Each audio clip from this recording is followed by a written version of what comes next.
Assalamualaikum warahmatullahi wabarakatuh. Jadi di sini saya akan melakukan analisis data regresi menggunakan Microsoft Excel. Nah, ini saya sudah mempersiapkan variabel-variabel yang akan saya gunakan. Saya sudah mempersiapkan data penjualan barang A di 10 toko berbeda. Di sini variabel satunya saya memakai harganya dalam ribu. Kemudian variabel keduanya saya menggunakan durasi penjualan, toko itu buka berapa jam toh dalam seharinya, seperti itu. Kemudian untuk variabel terikatnya saya menggunakan jumlah barang yang terjual di toko tersebut dalam satu harinya. Nah, saya menggunakan 10 toko berbeda ya, sudah saya siapkan dari tadi. Kemudian kita cari file. Di file ini kita pilih option, kemudian kita klik add-ins yang ada di bawah ini, kemudian pilih analysis toolpath yang di atas, yang di bawah juga kita pilih yang paling atas ini, Excel add-ins, kemudian go. Setelah go kita pilih juga analysis toolpath lagi, kita kasih tanda centang di sebelah kiri, kemudian OK. Nah, di data akan kita temukan ada satu kolom baru, yaitu data analis. Data analis ini kita gunakan nanti. Maka dari itu sebelumnya kita harus blocking dulu sampai bawah ya semuanya. Oke, kemudian klik data analis. Kemudian karena kita akan mencari regresi atau ada tidaknya hubungan ini, kita langsung pilih regresi saja di sebelah sini, kemudian OK. Untuk Y tuh variabel Y nya kita pakai ini yang tadi barang terjual per hari, kita blocking sampai bawah datanya. Kemudian untuk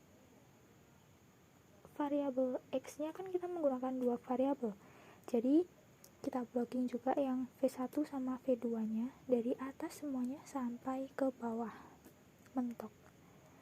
Nah, untuk confidence level intervalnya confidence kepercayaannya kita gunakan 95%. Kemudian langsung OK.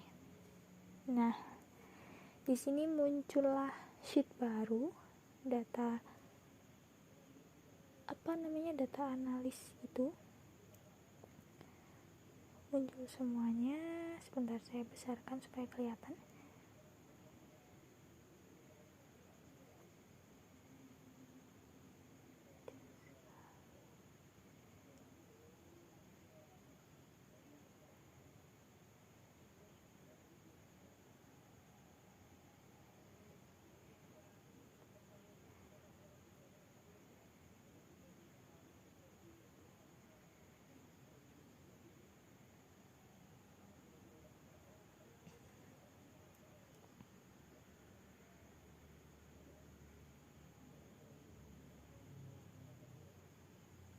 Nah, sudah muncul. Nah, untuk regression statistik, regresi itu adalah mencari ada atau tidaknya hubungan antara dua variabel tersebut. Di sini kita, kalau R² ini kan untuk satu variabel, sedangkan kita tadi pakai dua variabel, jadi kita pakai adjusted R². Nah, di adjusted R² ini kalau variabelnya lebih dari 0,05 atau lebih dari 5%, maka itu tidak ada hubungannya dengan variabel. Jadi variabel Y tidak ada hubungannya dengan variabel X, seperti itu. Nah, di sini ini ada 0,68, artinya lebih dari 5%, atau di sini tuh 68%, yang berarti ini lebih dari 5%. itu tidak ada hubungan antar variabel. Jadi itu 68% ini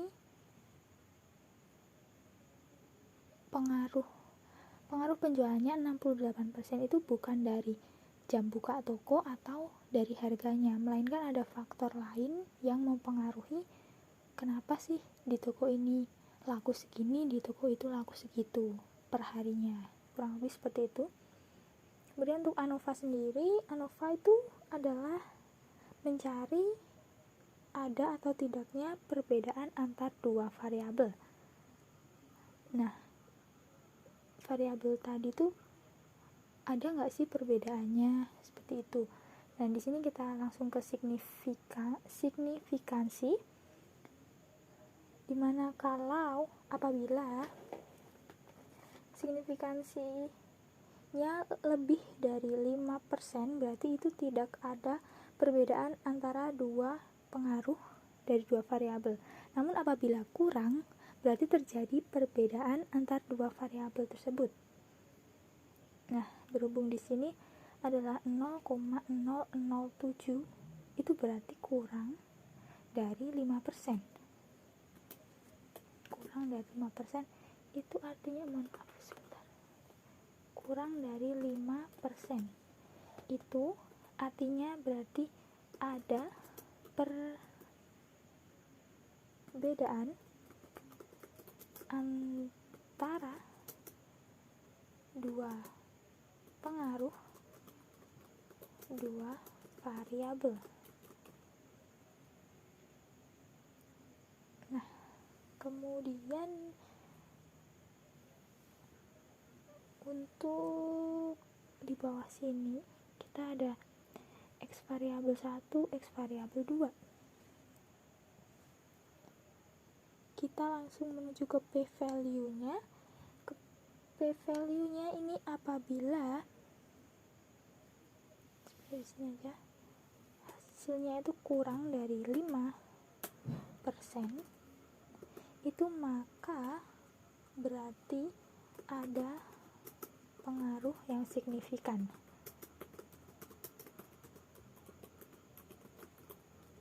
Nah, di data saya ini terdapat yang variabel pertama di P value ini 0,02, berarti kurang dari 5%, artinya ada pengaruh. Sebentar, saya tulis di sebelah sini aja kali ya. X variabel pertama kurang dari 5%, itu berarti ada pengaruh yang signifikan antara dua variabel tersebut. Kemudian yang di bawah ini, yang variabel kedua ini juga kurang dari 5%. X variabel 2 itu juga kurang dari 5%, yang artinya ada pengaruh juga antara dua variabel. Kiranya seperti itu, semoga dapat dimengerti dan terima kasih. Wassalamualaikum warahmatullahi wabarakatuh.